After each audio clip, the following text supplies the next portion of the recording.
Mr. Speaker, panel, I want to be very clear about what it is that side government's policy does today. That is, in the status quo, I think we're perfectly happy to penalize things like hate crimes. I think we do that all the time. But what government's policy is saying that your belief, the thing that is most intrinsic to you, is a harm on society, and you shouldn't be allowed to believe that. I think this intrusion on your own individual rights, your own individual autonomy, is the highest order principle that we're going to talk about today. We're also going to tell you about why this hurts religion, why this radicalizes religion, and why it makes it a lot worse for literally everyone involved. Very quick rebuttal on the Prime Minister's speech. First, they talked to you about a principle. Now, Ian says this is ex ante, it doesn't matter what the consequences of the prove are. I just think it isn't true, at the point that Prime Minister's case is literally just when it's about providing security and it's about helping those that are least well off. They need to win every other element of their case in order to actually win this principle. We'll talk to you about, on the other hand, why your belief is the most fundamental thing to you, why that's a higher order principle violation. And the second thing that they talked to you about it being able to help people, I think the crucial argument is this. That is, they presume that all of a sudden religious groups just switch over their policy. That is, the way that they have been reading like a specific religious text over the last 100 years, 200 years, just changes the threat of a lawsuit when the threat of a lawsuit happens. That is not what happens. We're going to talk to you about why these religious organizations become much more conservative and much worse. The last thing we talk to you about is why these things will succeed. First of all, I think it's unlikely that the state and juries are the best organizations. I think the actual thing that's going to happen is this. A mosque in New York gets sued because someone is like, that church propagated beliefs that are not helping me, and the jury that is all white, that doesn't actually like Muslims, is going to vote them down. I think these kinds of bias suits are what you get on their side of the house. The reason is very simple. The larger churches, the more popular it is, the more it has capital. You can't actually sue those churches. You pick the small, weak religions that you can sue instead. Three things then. First, I want to chat about the principle.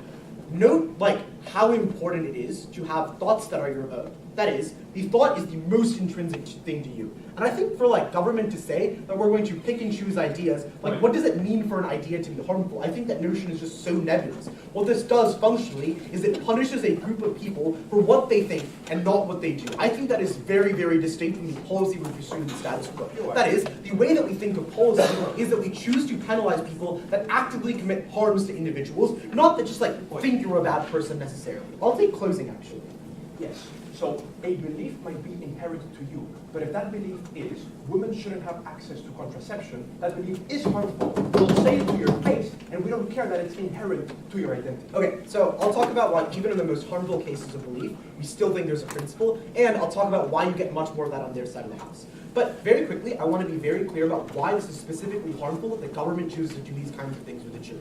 That is, in the instance of history, I think we can pick and choose random words, random phrases, random ideas that we thought were harmful. In the 1950s, 60s, and 70s, it was the notion of communism, right? The notion that the Red Scare was really harmful caused juries to pick and choose, if you believe that this was a harm, if you believe in this kind of policy, you should be sued, you should be jailed, you should be executed. I don't think that juries doing this is the actual mechanism by which you actually want people to penalize thoughts. Why is this good in and of itself? That is, even if the ideas are actually harmful. First, we think the principle behind the marketplace of ideas is that it's the best way to get good ideas from the top. But second, I think this is just fundamentally an intrusion on what people are allowed to think. That is, the thought, your own thoughts are the most unique thing to you, or the most intrinsic things to you. You choose whatever you want to think, and the government saying you can't think this way, this is problematic, is something that they shouldn't be allowed to do. We're perfectly happy with penalizing actions. We think penalizing thought takes it a step too far.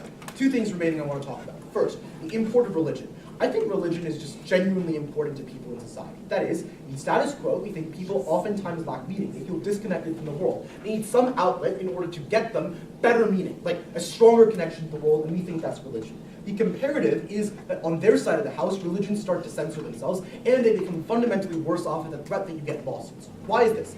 I think probably most people believe in 2 to 3 main religions. Those are the ones you're exposed to, and they're almost overwhelmingly the ones that are sued. Because the pervasiveness of those religions means that the beliefs themselves are pervasive, which increases the chance that people sue them. Why is this really problematic? In addition to all the monetary costs that I think you get out of lawsuits, I think you also get the tangible association of a particular religion with criminality. What this means is very simple. Like, the fact is that most churches right now rely on donations. They don't rely on making any form of profit, which means at the point that you have no ability for these religions to get money, because now they're just being tainted by these sorts of things, I think it means they cannot do the good things that they would normally do. That is, they cannot get new members and invite them into the religion. They cannot do charity. Religious organizations are the larger providers of charities in the world, but I think this also specifically penalizes minority religions. That is, black churches in Birmingham and mosques in New York are the most likely ones to be sued, because people know that they can pick and choose these churches because they're the ones that juries are always going to want to sue, or they're the ones that juries are never actually going to vote for. What I think this does is very specific. I think this actively takes away safe spaces, not just for your average individual, but for those who are least well off and actually need some form of connection to the world. And I think you actively take away the safest spaces for them. You make it so that they don't have a home in religion, they don't have a home in their community. I think that is extremely valid. Last thing I want to talk about is radicalization. Why this gives an incentive for churches to become vastly more conservative. So I think the actual reality of this situation is that this does not give an incentive for churches to moderate their thought. All it does is it gives an incentive for churches to shut themselves off from the world. Why? Because you are unlikely to change what a church actually thinks.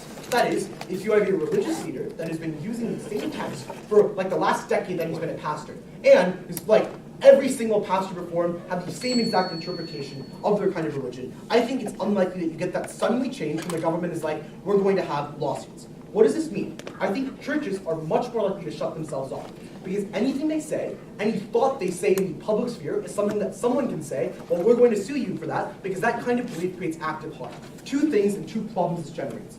First, I think this means that you just don't take in new members. If you're a church and you don't want to increase the threat that you're going to get sued, you just never accept new members because they're the people that can sue you. And second, I think you just are unlikely to expose yourself to new kinds of belief and new kinds of thought. Why is this really bad? Because what it means is that a church stays in the exact same conservative position that it does.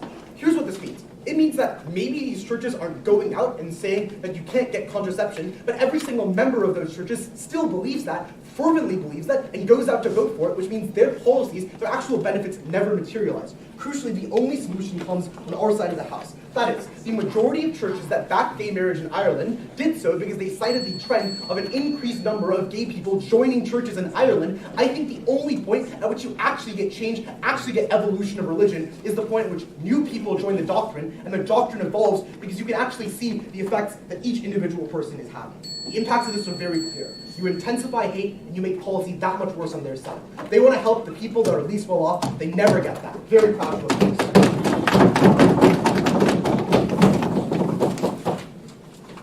Thank you very much to the leader for that speech. I'll now invite the Deputy Prime Minister to continue for the proposition.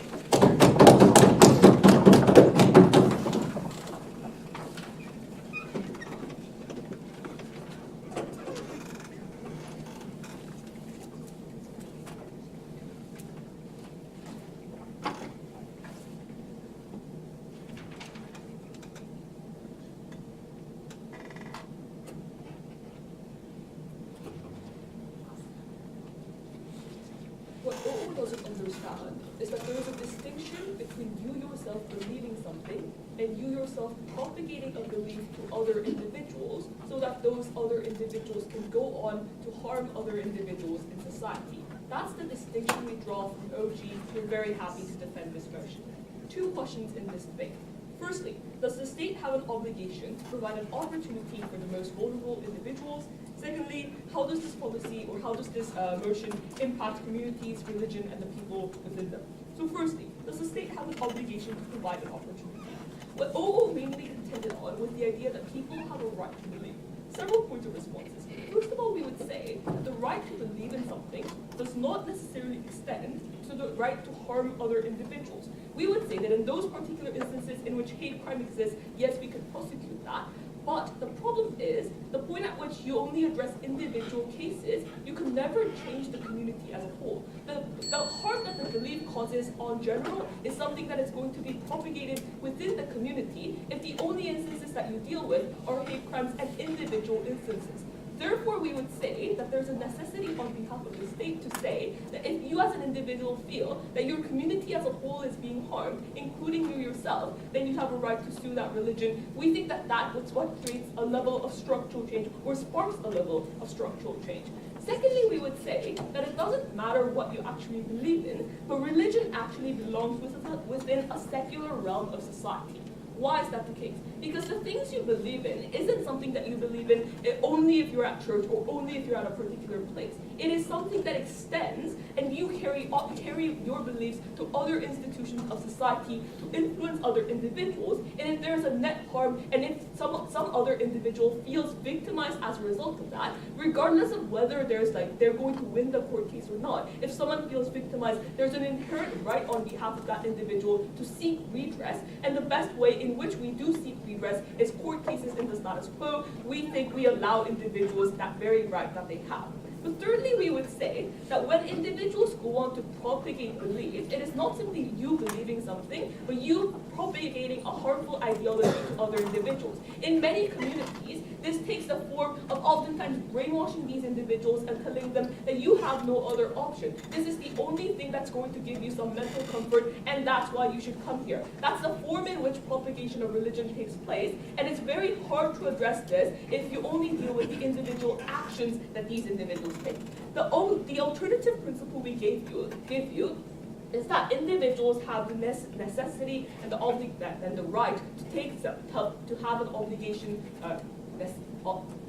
necessity to have a way out in the instances in which they feel that they are victimized. And we're already characterized why these are oftentimes the most vulnerable individuals, and at the point at which we see that these individuals continue to live within society, it's because they cannot escape from that particular society. In those instances, why are we winning on principle?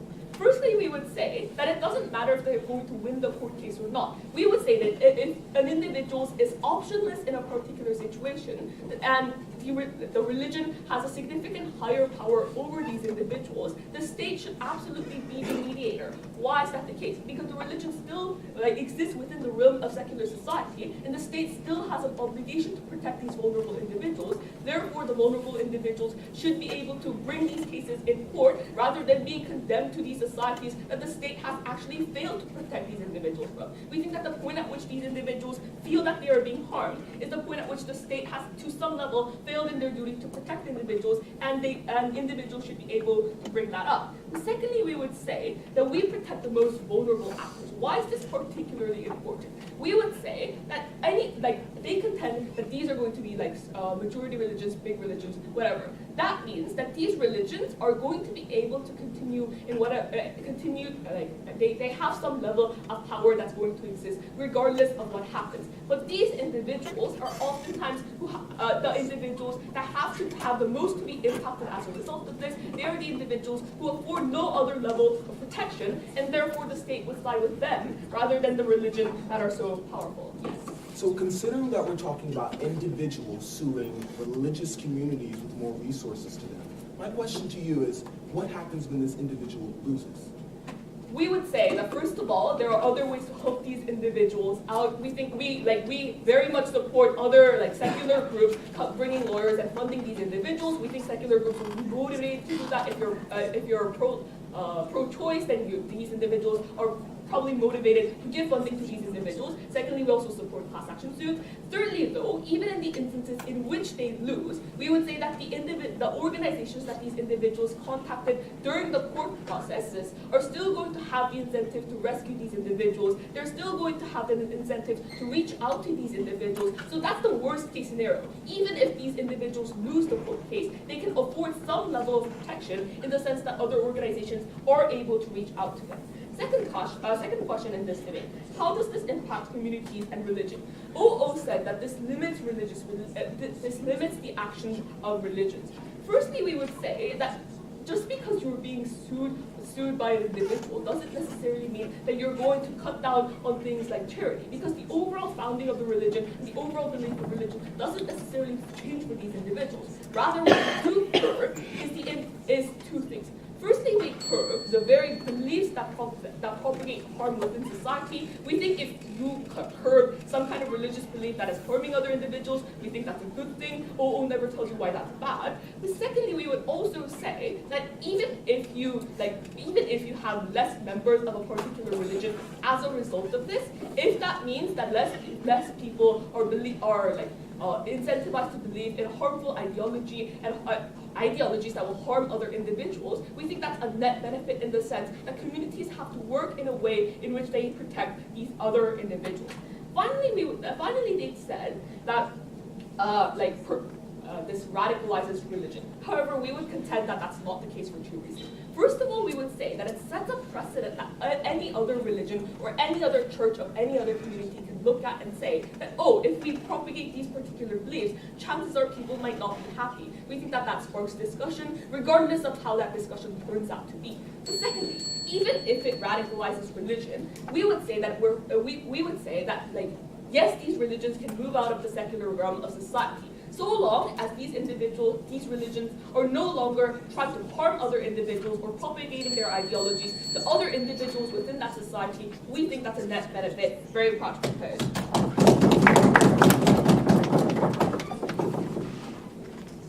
Thank you for that speech. I'll now invite the Deputy Leader to continue for the opposition.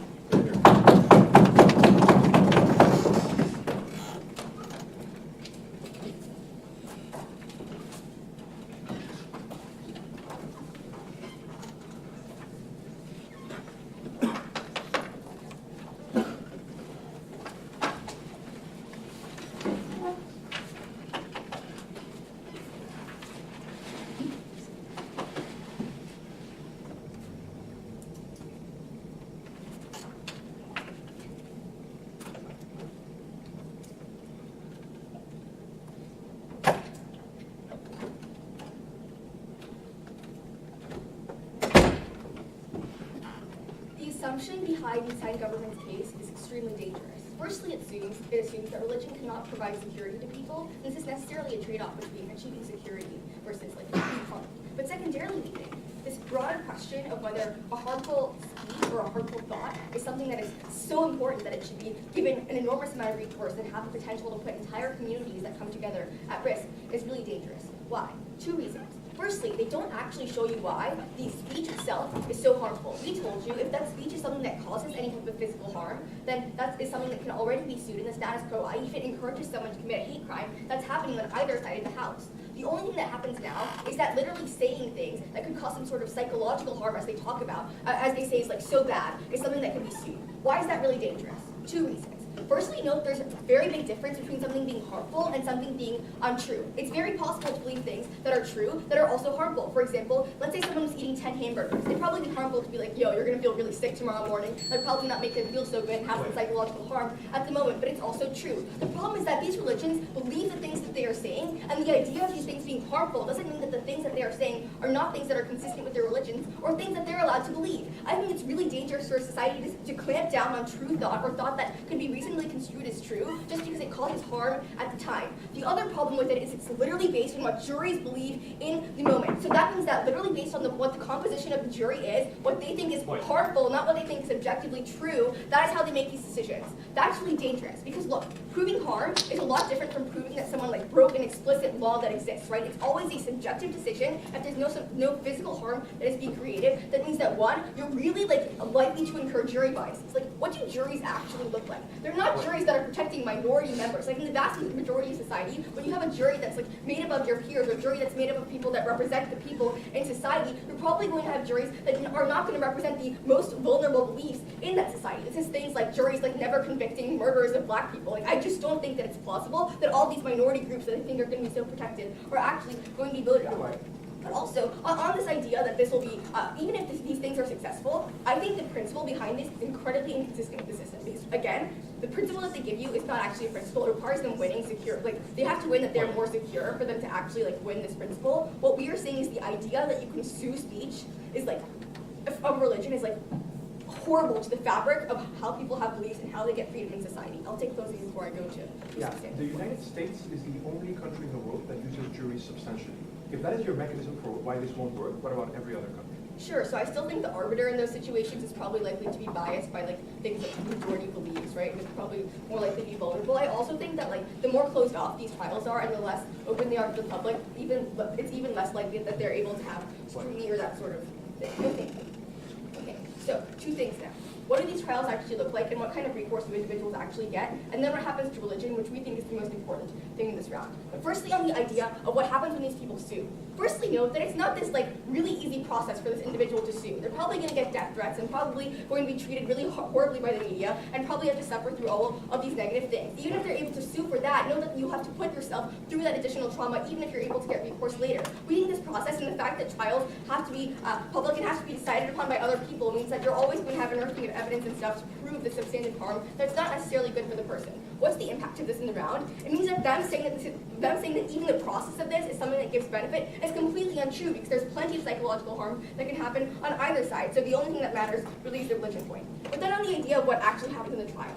Firstly, we think if you're an individual fighting against a religious organization or someone in a religious organization, you probably are going to lose. If it's the sort of powerful organization that we're talking about that they contextualize for you. Why? One, they have a lot of supporters, and they have people who really believe that the things that they are saying are true. That means you have to go through the harmful process, if you think these thoughts are so harmful, of the people not only experiencing the thought, but also being told, oh yeah, that wasn't so harmful, and you should just deal with it. We also think in terms of the relative amount of financial capital and financial security given to these people, religious organizations are literally have experience getting money and know how to get that sort of thing, so they're more likely to be able to have access to these sorts of things. And finally, we think the idea that these arbiters can be totally unbiased is completely impossible. What, you're just going to find a bunch of atheists that are always going to be adjudicating these, and then atheism is also taking a stance on religion. I just don't see how it's possible to be unbiased in these situations, and you're always going to be incurring some type of determination of unwinning. But even if they think that they're winning, that's the reason why you should care about the degree.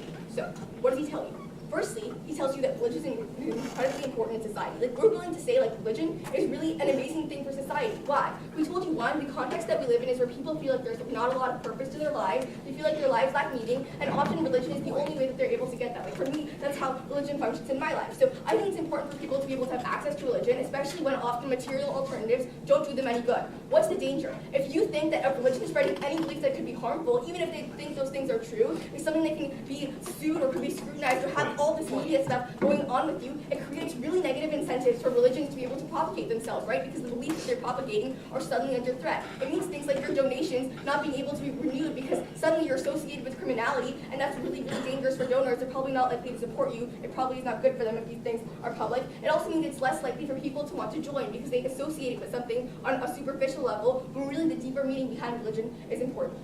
Why is this bad? Because even if they think that there are some beliefs that religions propagate that could be harmful, we tell you the overwhelming crux of religion is one, positive and moderating influence, literally churches, for example, are the biggest charitable donors in the world. We think that these often cause a lot of good, cause people to do good things, and are moderating influences on society. And secondarily, we see religion is increasingly moderating the status quo. The difference is that they changed the incentives to be more radical and more conservative, as they told you, just wasn't responded to in the last speech, and the nuances of the mechanism he told you, which is by people joining these churches, which means that you're likely to create worse effects. But also, what's another mechanism by which you see radicalization? Look, if the way you're sued is by propagating these ideas, it just means you're not going to change your belief. If you fundamentally believe that the Bible says X or the Quran says X, you're not going to change your belief just because these people are suing you. The way that you change your belief is that people join your organizations, and you interact with them, and there's a moderating change in the way that you believe things. And also, just over time, the fact that you have time to be exposed to other parts of society and change your beliefs is how you actually get moderation. The problem is that now these groups have an incentive to be isolated, and therefore, by their isolation, they're not ever going to moderate, and it's going to cause increased radicalization that happens, which is really dangerous because these people still believe these things, but just that you're not suing them. Why is that bad? It means one, religion no longer becomes the positive force that it was, and it is becoming. And secondarily, it means that these people are even more dangerous if you think that they're so bad. So, what does this round come down to? Firstly, they have to prove to you why moderating the speech and suing people for speech is okay. We tell you it disrupts the fabric of the legal system. But secondarily, religion is really, really important to people, and they take away that fundamental way for them to get meaning, for them to not have psychological harm. Very much.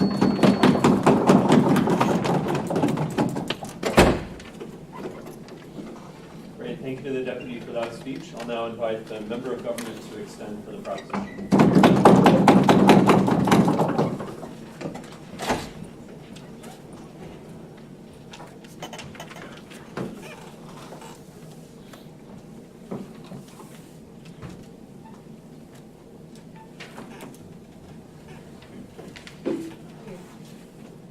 Is everyone ready? I'm going to be doing some important framing before moving on to our extension. Crucially, you have to recognize that the most relevant kinds of communities in these debates is communities in which the vast majority of people actually support the religious institution and support the bigoted beliefs that these people are trafficking. These are societies where the wider society is on the side of the religion, where the wider society says that contraception is immoral, and where there's no one left to protect the small minority of individuals who feel harmed by this. That is why opening opposition's mechanisms of public legislation, of discourse, don't work, because these are societies where the public won't support these individuals to whom harm is caused. With that in mind, I'll be moving on to our extension. First, about how beliefs can actually cause harm, and secondly, about the reasons why courts in these kind of societies are the best mechanism, right? I think OG did some good groundwork to lay out why the state has an obligation to protect people harmed by higher powers and how the state has failed these people. But I don't think they've given you an actual reason why the state has failed these people or a reason why these beliefs cause harm. Tejal explicitly said, you have not explained to us why speech itself is so harmful, and I'm going to be showing that. We think that religious institutions have specific tools that cause unique harm that individuals on their own can't. First of all, religion institutions are such that whoever preaches from the pulpit is assumed to preach the absolute truth because they can appeal to the divine, for instance. So the followers believe that what they're saying is literally the word of God. Second of all, because the hierarchical political structures in the church and in the mosque that mean that lower people in the congregation can't question what the person who's highest up in the hierarchy says. Therefore, even if there's someone lower down who wants to disagree with the person who's higher up, they can't actually do that. This actually gives that person disproportionate power to say what he wants and often propagate harmful beliefs. Third of all, the church mandates absolute obedience from its followers and presents this as an obligation to the religion. So for religious people, they'll accept blindly whatever that person says. Second of all, many of these churches are often tied up in politics. They have vast corporations that often hold investment funds that can invest in specific political candidates and therefore influence elections and politicians in their country. Think of South Korea, where the president was recently found out to have been receiving direct advice from a conservative Christian. Second of all, think of Malaysia, right, where the head of state, where everyone in parliament is Muslim. In these kind of societies, the legislation is not looking out to protect people who don't follow the beliefs of the major religious institutions. Third of all, let's talk about underground religious communities. Now, OO is very afraid of driving religions underground, but we say that this has already happened, and these are one of the communities that we care most about. Cult communities where everyone in there feels trapped within and have got no means of recourse. In our world, we give them an actual means that they can sue the people who has been harming them when they've been silent so long. We think it's ridiculous for them to say that someone in this community can have discourse with their leaders to actually change these beliefs. What this shows is that, first of all, the harm caused by the belief to the individual is very significant, because it's not simply about harm as in like, I'm offended by your belief.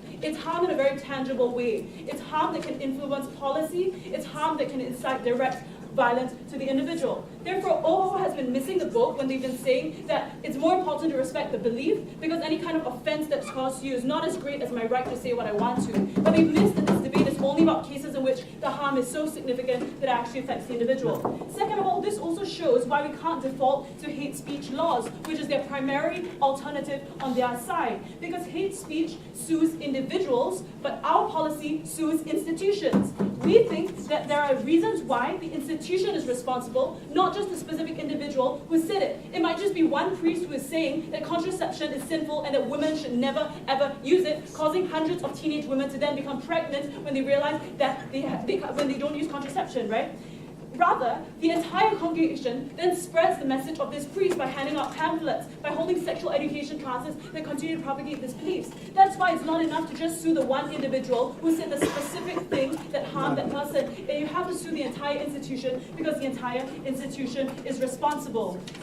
Now, having proved that, I want to cut out a big part of OO's case, which is, hold on, I'll take a back half in a second.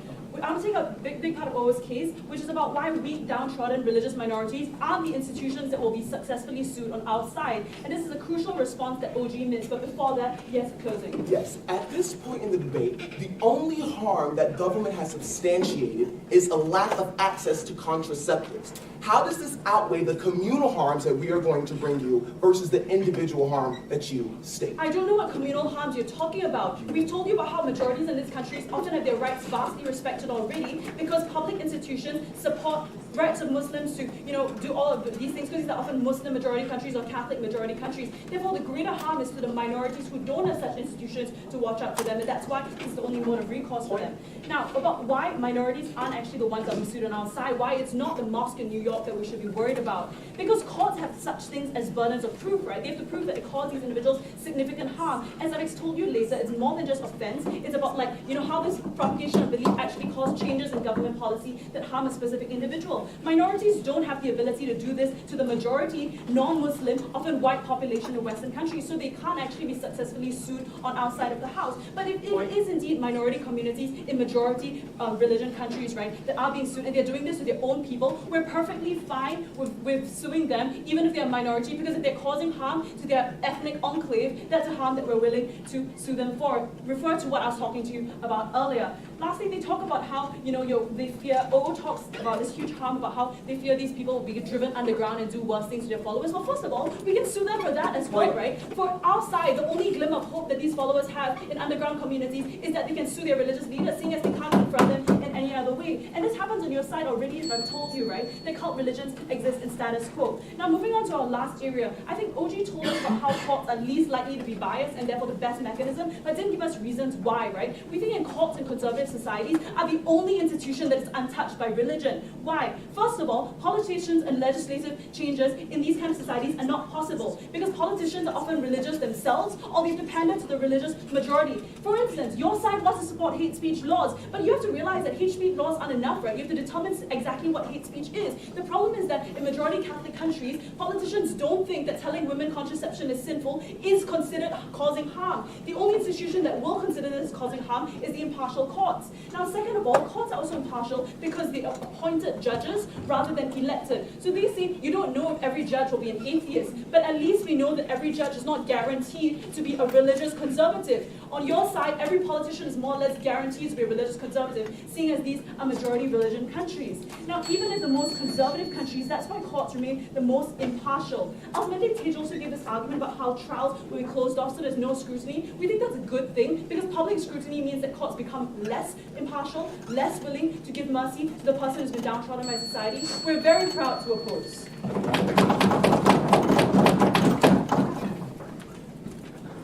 Thank you to the member for that speech. I'll now invite the member of opposition to extend that.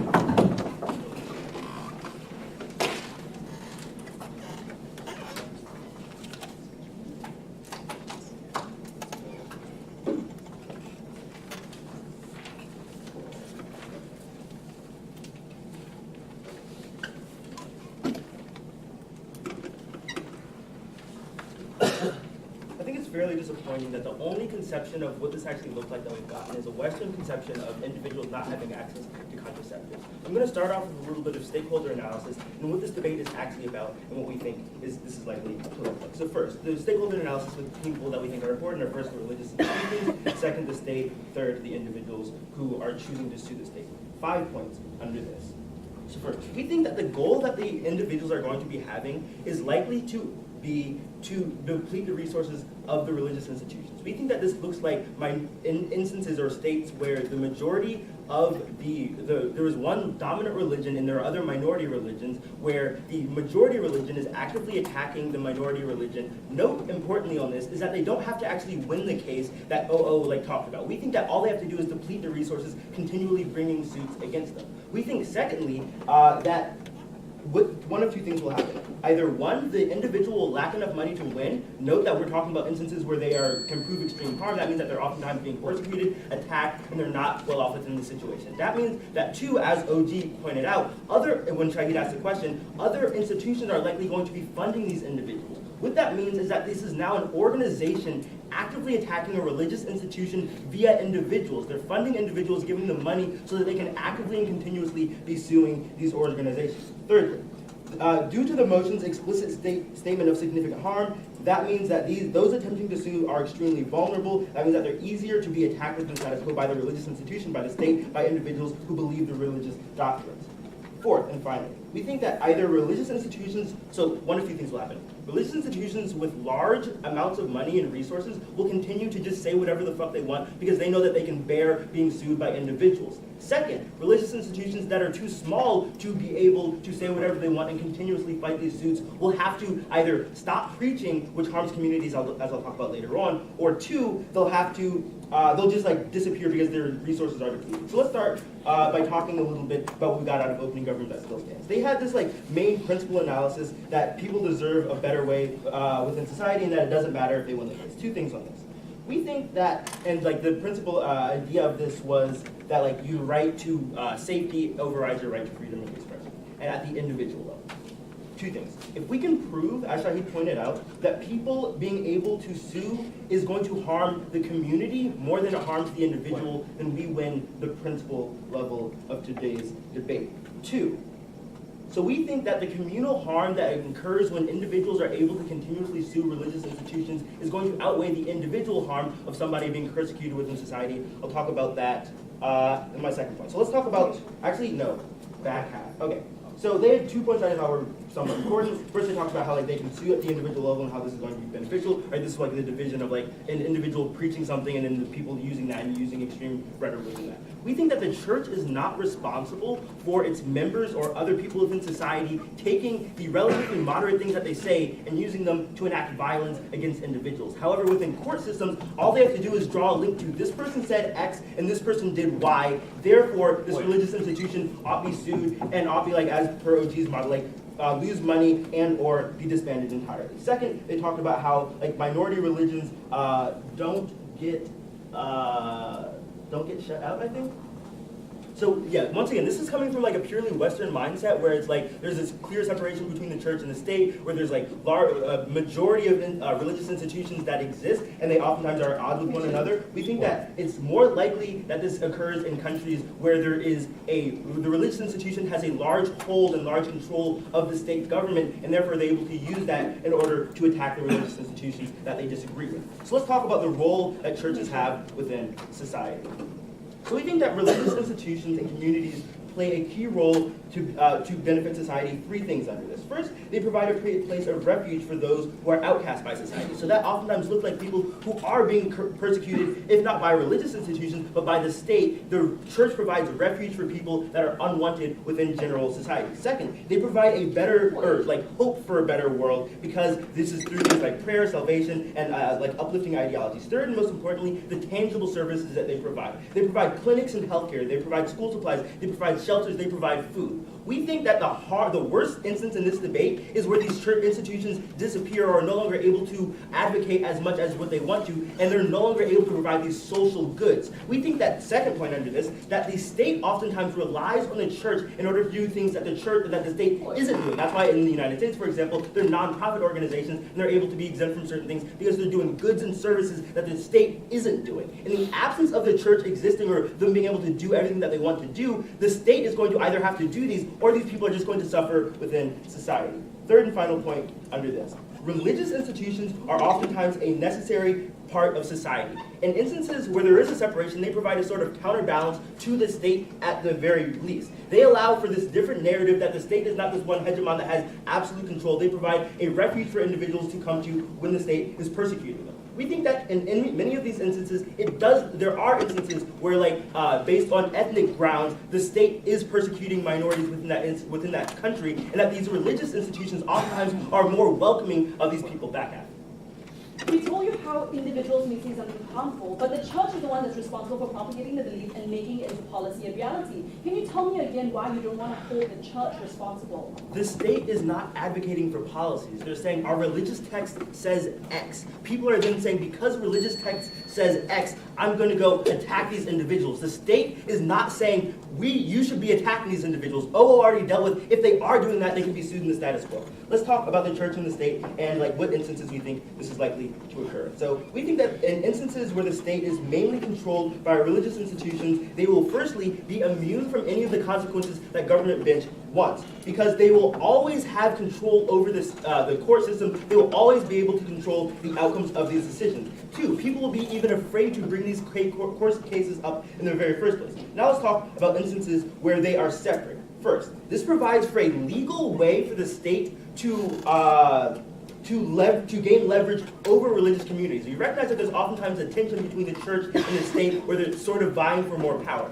Now the state can actively use its money and its resources in order to attack the religious institutions to gain more control over the citizens. Second, it creates a religious persecution and makes it legal. That's what we're opposing in today's debate round, where religious institutions are being attacked at the individual level, where organizations are funding individuals purely to attack religions. We think that this leads to the dismantleization of religions, which is why I'm so proud to oppose.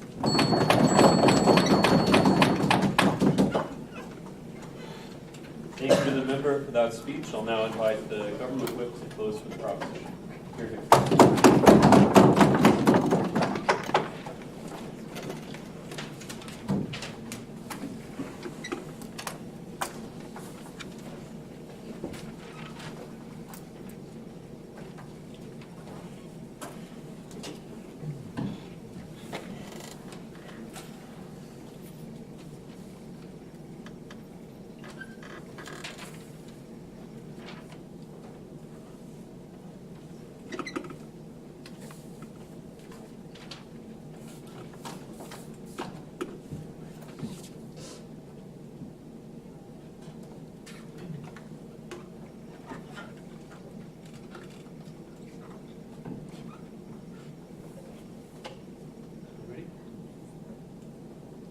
We are talking about Irish Catholic fundamentalists harassing women who have aborted.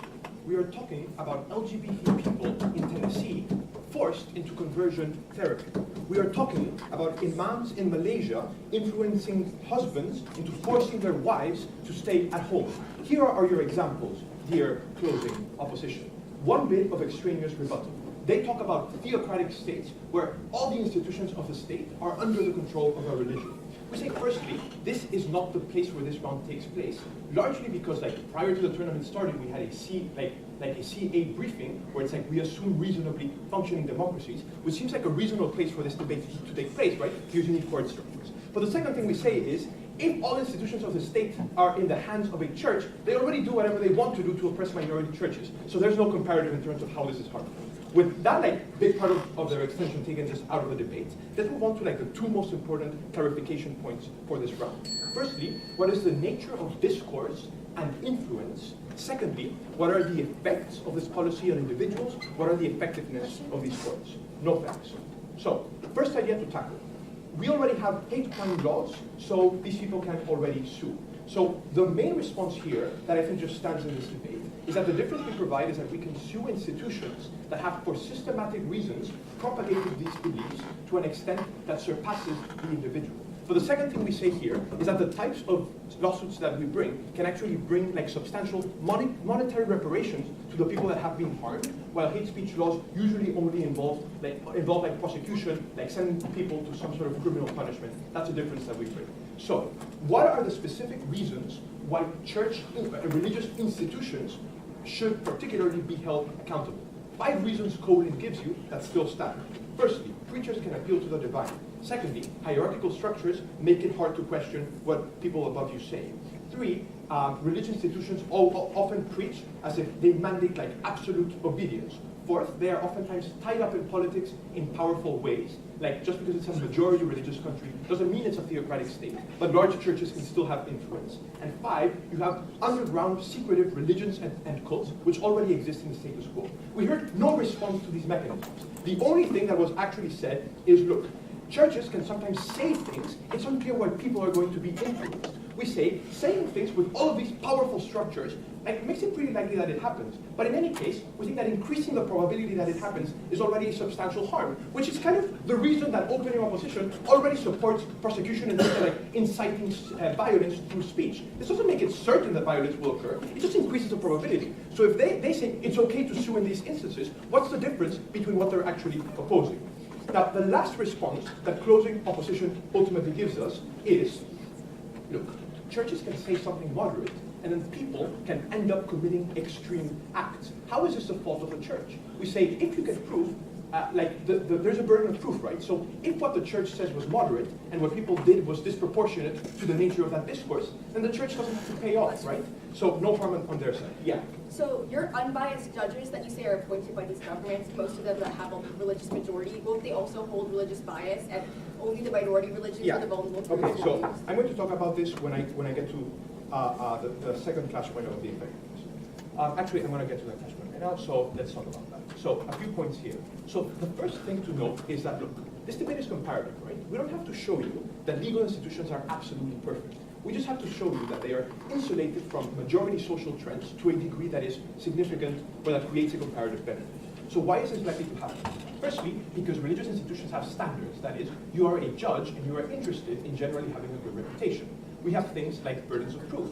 We also have things like trials that are anonymous, which means that specific judges are much less likely to be influenced by the majority sort of churches that they consistently fear. Just note that the comparative is majority churches have almost no means of accountability under your side of the house because society is generally more fragile to the types of discourse that they perpetuate, right? So courts are comparatively more independent, and that is a comparative benefit, which is all that we have to show. Okay. What other points are here? So one point that closing up brings is that rich churches aren't going to have to pay anything at all because they can hire good lawyers. This is the typical point that people always bring up in debates, but are oftentimes unsubstantiated, right? So why does the fact that you have a lot of money mean that you never have to respect the law? We think that if you have clear standards and it is shown that there is a violation of those standards, it doesn't matter how many lawyers you can hire, right? The second thing we say is that secular organizations can oftentimes also provide funds for the people who are suing these churches, and so on and so forth. All right, so they talk about minority churches and how minority churches are going to be exploited and all of these supposed harms. We say that again, legal standards exist, and if you cannot show that a minority church has carried out a harm, then it's unclear why they will have to pay any reparations. But the second thing we say here is, look, if minority churches do in fact do bad things, as Colin says, we're happy to make them pay. Okay, the next thing they say is, look, the individuals who sue these churches have a vested interest in just trying to deplete the resources of these churches for inherently malicious reasons. So why do people have this incentive is the first question to ask.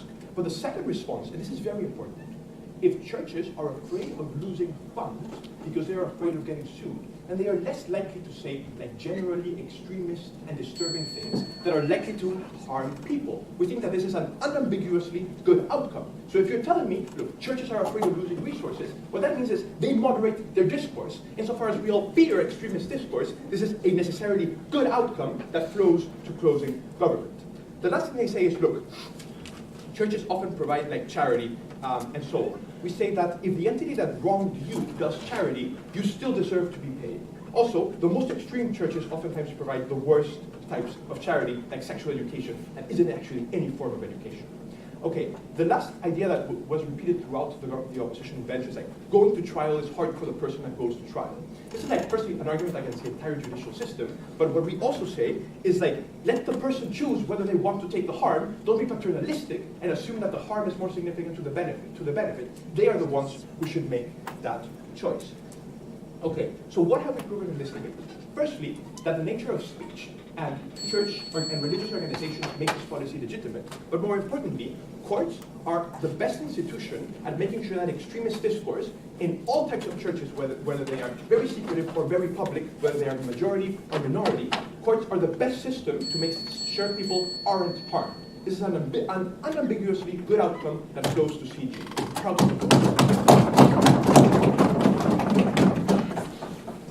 All right, thank you for that speech. I'll now invite the opposition whip to close for the opposition and the debate as a whole.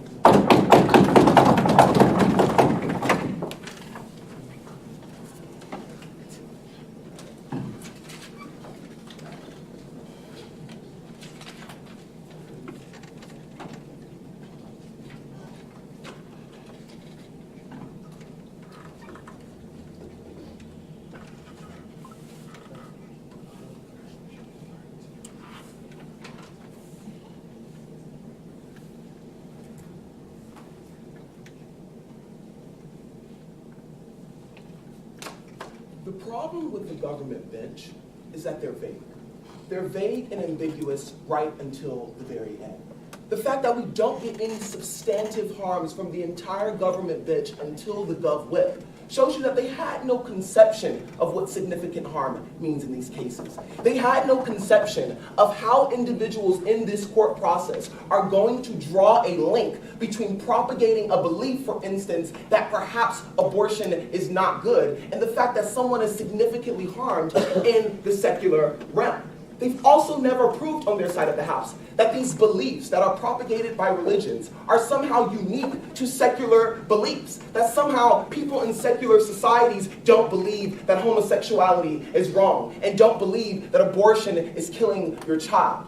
I think their side of the house never gives us any legitimate reasons for why the individual harm in this particular debate comparatively outweighs, even in our best case scenario, all of the harms that we provided you. I want to discuss two things to sum up today's round. First, the justification of this particular policy. Why, for instance, there is no justification that they prove on their side of the house, and why even if we were to allow this, the justification and the burden of proof would place a significant burden on these individuals, making it unlikely for them to win. Second, I'm going to talk about the harms to the religious community, actually talk about the tangible harms that we provided to you that they did not want to deal with. At this point in today's debate, all of the responses coming from the government whip are mitigatory at best and don't deal with the heart of our analysis on the comparative. First, let's go into the justification. We get a principled level of debate coming from the top half. We get a principle of recourse coming from individuals, from OG, and we get a principle of marketplace of ideas and the freedom to have your particular thoughts. Amir and I, in this particular case, don't go with a simple principle. We tell you that this is a false justification and burden to place on individuals in and of themselves. Why? Because we are the first team in today's debate to actually explain that there is no liability or connecting link between a propagating belief and a specific outcome, right? So, like alludes to it, but we're very specific, clear, and explicit, right? Oh yeah, guys, like how are you going to prove this in court? We're saying no, it doesn't matter if you can prove it in court. The very justification underlining and underpinning this particular policy is wrong, and it's based on a false premise. Credit us for that. Second thing that we explain to you, crucially on the comparative, is through stakeholder analysis. We tell you specifically, individuals are suing institutions in their community, which means, first of all, you put a significant burden and pressure on these particular individuals to get it right. Because if they get it wrong, everything that they go through the trial process is now magnified when they must return to their communities without the money that they were supposed to receive in the suit, right? So I think that that's a crucial analysis coming from why the justification is wrong in that particular regard. But then we explain to you on the comparative, right? We explain to you why we can show you that the communal harm will always outweigh the individual harm. And this is crucial comparative analysis, right? Like, it's not enough for opening opposition in today's debate to just say, well, religions will be harmed. There needs to be analysis on why, even if religions are harmed, that outweighs the best case scenario for government, which is that individuals are harmed. We say communal harms affect individuals, first of all, because they live in these communities where these religious institutions oftentimes provide key services for that community. Second, because magnitude, right? Just simply more people are affected in a more detrimental way than the harms that they can provide. Even if we give government whip their best and talk about conversion therapy, and talk about perhaps psychological harms, we talk about real tangible harms to benefits that states provide. So I think on the justification in this particular round, we're giving you crucial weighing analysis and mechanistic for you to make a decision-making calculus in today's debate panel. So let's talk about harms to religious communities. Because what we get on the comparative is this notion, first, a contradiction between the whip and the member. The member says majority of politicians are part of religious communities. But then the whip says, no, we're not talking about societies in which religions have a majority of control over the government. There seems to be disjunction there. What do we tell you? Three things uniquely. First, we tell you that religions play a crucial role in society that goes beyond opening opposition simply saying they can accept new members, right? If you look at your case, that's literally what they said. They said they can accept new members. No. We say first, It is a place of refuge when you are ostracized from your society, when that society does not recognize your religious beliefs. Because recognize, if we're talking about mostly secular societies, religion is oftentimes oppressed in these societies because people do not believe in the right of religious expression as fully. They believe that oftentimes religion is harmful. Second, we tell you that this gives people a metaphysical and existential sense of hope, and this is an uplifting ideology for them. But third, we talk about the tangible benefits, because recognize, and there gives you crucial analysis that distinguishes, apart from opening government, why religious institutions are different from corporations. Because they oftentimes provide services that the state is not in those particular communities. What does this look like?